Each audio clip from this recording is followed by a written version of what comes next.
invited Phil to, I'm going to share screen for a sec. I thought the simplest way to do this would be just to show the tweet that triggered this session. So now you're going to embarrass me. No. Showing me being mad online. In theory, and again, because for some reason I can't, let me know if you're now looking at it at the Twitter screen. Someone give me a holler. Yeah. Okay, so the reason I originally got in touch base with Phil was because way back in September, there was this tweet from Artie, is it Vierkant, Phil?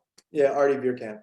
Yeah, who mentioned that he referenced this concept called policycraft, a strategy game in which we convince ourselves that incrementalism can possibly work at all, over and over again. And then Phil mentions, I've been cooking up the idea of policycraft for a while. It refers to a set of mystical beliefs about how policy change happens that is routinely espoused by thought leaders and academics who pay no price for being wrong. So I thought that was an intriguing proposition. So Phil, how about I turn it over to you and you kind of expand a bit on what you're getting at here. Yeah, so the idea of policycraft comes from, I'm borrowing it from the Field sisters, who originally introduced this term of racecraft, in which they try to answer the question of why false ideas about race, particularly the idea of racial superiority or inferiority, persist over long swaths of time, even though they're sort of roundly discredited. And they describe the sort of folk wisdom about race as being very similar to witchcraft. So when they say racecraft, what they're referring to is the idea of sort of witchcraft, so mystical sort of beliefs about race, things that have no basis in sort of fact, but persist because they have an almost sort of factitious quality to them. And I think that in a lot of professional fields, there are, and even in scientific fields, right? Scientists are not averse to folk wisdom. That's why when somebody's giving a talk or introducing an idea, they'll say, the conventional wisdom is, and then I'm going to argue instead. And they're just conventional beliefs that we have about how policy works that we inherit certainly from people who made serious studies of the matter. But, you know, when we read Lindblom, for example, and we read about the sort of limits of comprehensive rationality, you know, it's certainly a good set of propositions and something that's testable. But what happens, I think, is that rather than inviting our students to test it, like your professor is asking you to do, that's why Al's one of the good ones, we just teach it as if it's sort of gospel truth. Things that start off as propositions, things that we as scientists, or not even to use the word scientists, but just empiricists, people who care about being right or wrong, want to interrogate, become things that just we teach our students as if they are necessarily true. And so like when I was first taught Lindblom, I think I was taught it almost as if it were the Bible.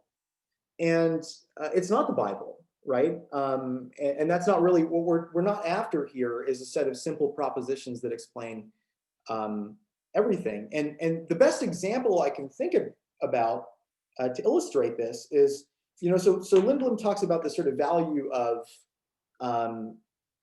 incrementalism because of limits to knowledge, of the sort of challenges of partisan mutual adjustment and the like. But I think with any model, and I think this is true, and I actually find a lot of value in Lindblom too. Like I think there are a lot of instances in which incrementalism is actually probably a sensible strategy. But there are always important assumptions that are being made in any of these models, not necessarily because they're made in bad faith, but because Lindblom is thinking about a particular set of objects when he's drawing out that theory. But there are so many other cases in which the assumptions do not hold. So like one of the assumptions that's really key to incrementalism, for example, is the disaggregability, if that's a word, the ability to disaggregate policy outcomes over time or into smaller chunks. But there's some policies, and here we could ask the question, well, what kind of policies are those? But there's some policies that really only work if you get to a certain threshold of resource commitments. So I want to give you an example, which is the moon landing, okay? You do not make half a lunar mission. If you get halfway to the lunar goal, you failed, right? It's not a half success, and it would never be reported as a half success by the media. It would be, they tried and they failed, right? However, when Congress passes a piece of legislation designed to combat the opioid epidemic, and public health professionals regard it as less than a drop in the bucket, and in fact, opioid deaths don't do anything in the subsequent years except increase, or at the very least, plateau, and I think it's far more than plateauing, I think they continue to increase. Nevertheless, policy sort of doyens in Washington regard this as simply because the legislation passed by wide margins, it's a success. Well, not for the people who actually experience the blunt force of this, right? So the opioid epidemic is seen as something where you can get not even halfway to the goal, but like 0.00001% of the way to the goal, and that's a success. Well, that's not true, right? But somehow we see, possibly because of, I don't know if you guys have talked about Schneider and Ingram in this class, or the idea of target populations, possibly because the target population is highly stigmatized, right? We see it as okay to just disaggregate that goal. It's okay to get 10% of the way towards the goal. Now, I'm not suggesting that every policy outcome is like the lunar landing, where if you don't get all the way there, you've failed utterly. But I think this is just one example where there are implicit assumptions or beliefs about what counts as policy success that, when we're thinking about theories of change, have to be considered. That's just one example, I think, of where policycraft kind of invades. And I think that the skill that, at least I try to teach my students, is not like, I'm not trying to profess like the gospel of like, well, only radical change makes sense. Because there are plenty of cases in which there's so little that we know about the thing we're trying to intervene on, that if you were to really go hard in terms of making root and branch changes, you would have a lot of potentially quite bad outcomes. Rather, the thing is to think about what are the assumptions that we make about the models of change that we have. Does that give you a good, sort of like a good glance over at the idea of policycraft? Yeah, so it sounds like, in part, are you basically saying that the problem in the field of public policy is that we just have sort of low expectations, or we're prepared to settle, in the sense that in some instances, where, as you say, circumstances clearly suggest a policy failure, like an utter failure to accomplish the goals that were stipulated at the start, we don't call it a failure. We just refuse to call it a failure. We call it some sort of incremental progress.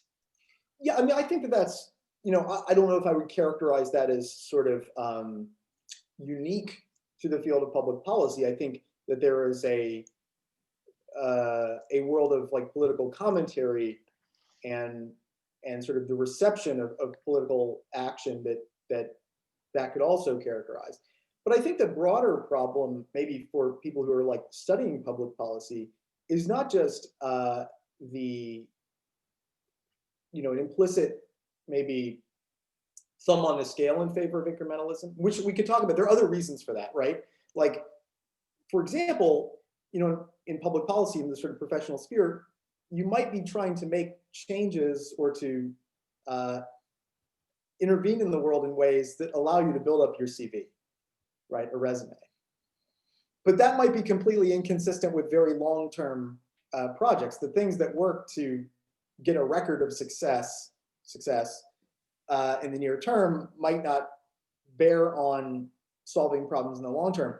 That might be one reason for it. But I think the broader problem I'm just trying to mark out here with this is that we don't interrogate our beliefs about the world enough, that we sort of rely on folk wisdom. And I think the value of teaching these models, radicalism versus incrementalism, in comparison to one another, is not to say that one is right or wrong, but that when we're making claims about their effectiveness, there are always assumptions baked into those claims about what policy success is, about where are we really pointing our aiming our fire. Do you think part of the difficulty is that sometimes policy analysts are too close to the structures of power? That is, that they're too implicated in the way that the elite does business, and for that reason, sort of reluctant to challenge the governing class to act more boldly? Yeah, I mean, I think this is a really good question, because what is too close and what is too far away, right? I mean, there's equally the problem of being so far away from power that you end up making prescriptions for the world that don't actually relate to, or don't have an understanding of the way that power works, right? But I think the problem might be described like this. There's a paper that was published at the Rand Corporation back in 1973 by a woman named Kay Archibald. And the paper described different models of the analyst's relationship to policymakers. And the first idea that I think policy analysts had is very similar to Lindblom's comprehensive rationality model, which is that, like, you have this hierarchical structure, right, like a pyramid, and the analyst sits right at the top. And the idea there is that, like, it's really the analyst driving the way that people think about the world, and the sort of concepts of the world that people have. I think in the process of getting contracts or sort of being part of the policy-making process, like, eventually what people at Rand developed was this model where, no, actually the analyst isn't up here, right, at the beginning of the policy-making process, shaping the concepts of the world that people have. They actually come in far, far, far, far, far later, way, way, way down the tree, and they're not shaping people's understandings of the world. They're sort of taking for granted the understandings of the world that people have, and they're just advising people on the costs and benefits of policy ideas they already have, right? And that's a sort of consultancy or clinical kind of model of policy analysis. And I think the challenge with that is that there are moments where, taking for granted the assumptions that are made about the world, or the sort of preconditions for policy action, where, like, that's actually the problem, right? And that the problem is that we don't need another, tweak or fix to the program, but the program itself is the problem, or the sort of institutional infrastructure is itself the problem. And when you are so far down the tree, or you see your role simply as advising sort of the end of the policy-making process, you don't necessarily leave yourself the analytical room to say, well, maybe the problem is the way that we frame this question to begin with, right? And I think that in practice, there are a lot of policy analysts who understand this and realize that one of the most valuable things that you can learn is the ability to mark out those unstated, untested assumptions. But I think the way that we try to portray policy analysis sometimes is like it's just, benefit cost analysis, but it's not, right? I know a lot of people who don't think that that's true. I don't think it's true. I think it's a supremely creative endeavor. And I think if you actually read back to the founders of the field, like Wildavsky, I think Wildavsky viewed it as a very profoundly creative endeavor. I mean, his writings reveal that he's a much more synthetic and less synthesis as opposed to analysis, which they are opposites in a way. You know, if you look back to the history of the field, I think that that's true. So